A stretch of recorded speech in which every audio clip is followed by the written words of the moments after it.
के अंदर ही मिलती है। झूठ बोलने वाले तो हमेशा शोर मचाते हैं। जब किस्मत साथ ना दे तो समझ लेना आपकी मेहनत ही आपका साथ देगी। जिनका वक्त खराब है उनका साथ जरूर दो, लेकिन जिनकी नीयत खराब है उनसे दूर रहना ही बेहतर है। जिंदगी छोटी नहीं होती, लोग जीना ही देर से शुरू करते हैं। जब तक रास्ते समझ आते हैं तब तक लौटने का वक्त हो जाता है। रात को रोक।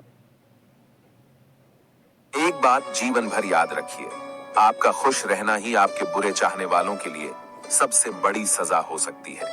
चंदन का पेड़ पूरे संसार में अपनी सुगंध के लिए जाना जाता है, पर यही संसार अक्सर भूल जाता है कि उस चंदन के वृक्ष पर संसार के सबसे जहरीले सांप होते हैं। इसलिए बाहर से अत्यंत मीठा बोलने वाला व्यक्ति अंदर ही अंदर शत्रु का भाव भी रख सकता है।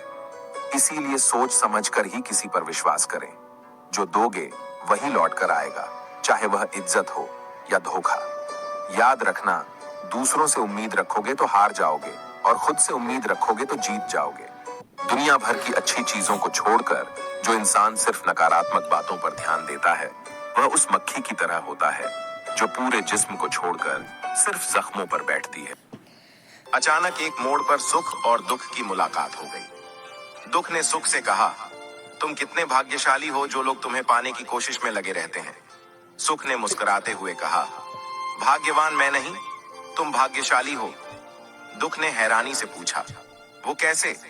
सुख ने बड़ी ईमानदारी से जवाब दिया, वो ऐसे कि तुम्हें पाकर लोग अपनों को याद करते हैं, लेकिन मुझे पाकर लोग अपनों को ही भूल जाते हैं। कृष्ण ने दिया है अर्जुन को इसका जवाब। श्री कृष्ण ने अर्जुन को जवाब देते हुए समझाई है, ये बात लोगों को उनके कर्मों का फल हमेशा मिलता है। गीता सार।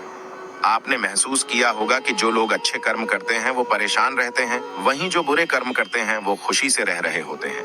अच्छे कर्म करने वाले परेशान होते हैं कि आखिर उन्हें इतनी परीक्षा क्यों देनी पड़ रही है, जबकि जो अधर्म की राह में हैं वो खुश हैं और जिंदगी का लुत्फ उठा रहे हैं। अगर आपके मन में भी ये सवाल आया है तो आज हम आपको इसका जवाब देंगे। ये जवाब वो है जो भगवत गीता में लिखा है और श्री कृष्ण ने अर्जुन को दिया था। भगवत गीता में वर्णित कथा के अनुसार जब भी अर्जुन के मन में कोई दुविधा होती थी तो वो श्री कृष्ण के पास पहुंच जाते थे। एक बार की बात है, अर्जुन ने भगवान श्री कृष्ण के समीप आकर कहा कि वो दुविधा में है और इसका जवाब वो श्री कृष्ण से चाहते हैं। श्री कृष्ण ने पूछा, ये जवाब वो है जो भगवत गीता में लिखा है और श्री कृष्ण ने अर्जुन को दिया था। भगवत गीता में वर्णित कथा के अनुसार जब भी अर्जुन के मन में कोई दुविधा होती थी तो वो श्री कृष्ण के पास पहुंच जाते थे। एक बार की बात है, अर्जुन ने भगवान श्री कृष्ण के समीप आकर कहा कि वो दुविधा में हैं और इसका जवाब वो श्री कृष्ण से चाहते हैं। श्री कृष्ण ने पूछा कि क्या सवाल है। अर्जुन ने कहा, मुझे ये जानना है कि अच्छे लोगों के साथ हमेशा बुरा ही क्यों होता है, वहीं बुरे लोग खुशहाल दिखते हैं। अर्जुन के मुंह से ऐसी बातें सुनकर श्री कृष्ण मुस्कुराए और कहा, मनुष्य जैसा सोचता है और महसूस करता है वैसा कुछ नहीं होता है, बल्कि अज्ञानता की वजह से वो सच्चाई नहीं समझ पाता है। अर्जुन उनकी ये बात समझ नहीं पाए। इसके बाद श्री कृष्ण ने क्या कहा वो जानते हैं। श्री कृष्ण ने अर्जुन से कहा, पार्थ, मैं तुम्हें एक कथा सुनाता हूँ, उसे सुनकर तुम समझ जाओगे कि हर प्राणी को उसके कर्म के हिसाब से ही फल मिलता है। प्रकृति हर किसी को अपनी राह चुनने का मौका देती है। अब वो मनुष्य की इच्छा पर निर्भर करता है कि उसे धर्म की राह चुननी है या अधर्म की। कथा शुरू करते हुए श्री कृष्ण ने कहा, एक नगर में दो पुरुष रहा करते थे। एक पुरुष व्यापारी था जिसके जीवन में धर्म की बहुत महत्ता थी। वो पूजा पाठ में यकीन रखता था। वो हर रोज मंदिर जाता था और दान धर्म भी करता था और हर रोज भगवान की पूजा करता था। वहीं दूसरा पुरुष बिल्कुल विपरीत था। वो हर रोज मंदिर तो जाता था लेकिन पूजा करने नहीं, बल्कि मंदिर के बाहर से जूते चप्पल चुराने। उसे दान और धर्म से कोई लेना देना नहीं था। समय बीतता गया और एक दिन बहुत जोर की बारिश हो रही थी। इस वजह से मंदिर में पुजारी के अलावा कोई नहीं था। ये बात जब दूसरे पुरुष को पता चली तो उसने कहा कि ये सही मौका है मंदिर का धन चुराने का। पंडित से नजर बचाकर उसने मंदिर का सारा धन चुरा लिया। उसी समय धर्म कर्म में विश्वास रखने वाला व्यक्ति भी मंदिर पहुंचा। दुर्भाग्य से मंदिर के पुजारी ने उसे ही चोर समझ लिया और चिल्लाने लगे। वहां लोग एकत्र हो गए और उसे बहुत मारा। किसी तरह वो बचते बचाते वहां से निकला तो दुर्भाग्य ने उसका साथ वहां भी नहीं छोड़ा। मंदिर के बाहर वो एक गाड़ी से टकरा गया और घायल हो गया। फिर वो व्यापारी लंगड़ाते हुए घर जाने लगा तो रास्ते में उसकी मुलाकात उस पुरुष से हुई जिसने मंदिर से धन चुराया था। उसने कहा, आज तो मेरी किस्मत चमक गई, एक साथ इतना सारा धन मिल गया। ये सब देखकर उसे बहुत बुरा लगा और उसने अपने घर से भगवान की सारी तस्वीरें निकाल दी। कुछ सालों बाद दोनों पुरुषों की मृत्यु हो गई। मरने के बाद जब दोनों यमराज की सभा में पहुंचे और भले पुरुष ने दूसरे व्यक्ति को देखा तो उसे बहुत गुस्सा आया।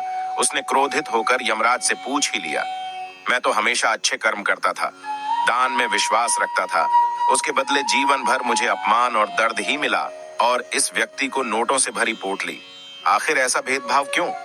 इस पर यमराज ने कहा, पुत्र तुम गलत समझ रहे हो। जिस दिन तुम्हारी गाड़ी से टक्कर हुई थी वो दिन तुम्हारे जीवन का आखिरी दिन था, परंतु तुम्हारे अच्छे कर्मों की वजह से तुम्हारी मौत सिर्फ एक छोटी सी चोट में बदल गई। तुम इस दुष्ट व्यक्ति के बारे में जानना चाहते हो। दरअसल इसके भाग्य में राजयोग था, मगर इसके कुकर्मों और अधर्म की वजह से वो सिर्फ एक छोटी सी धन की पोटली में बदल गया। कथा सुनाने के बाद श्री कृष्ण अर्जुन से कहते हैं, पार्थ क्या अब तुम्हें तुम्हारे सवाल का जवाब मिल गया? ऐसा सोचना कि भगवान तुम्हारे कर्मों को नजरअंदाज कर रहे हैं, ये बिल्कुल भी सत्य नहीं है। भगवान हमें कब क्या किस रूप में दे रहा है मनुष्य को समझ में नहीं आता है, मगर आप अच्छे कर्म करते रहें तो भगवान की कृपा हमेशा बनी रहती है।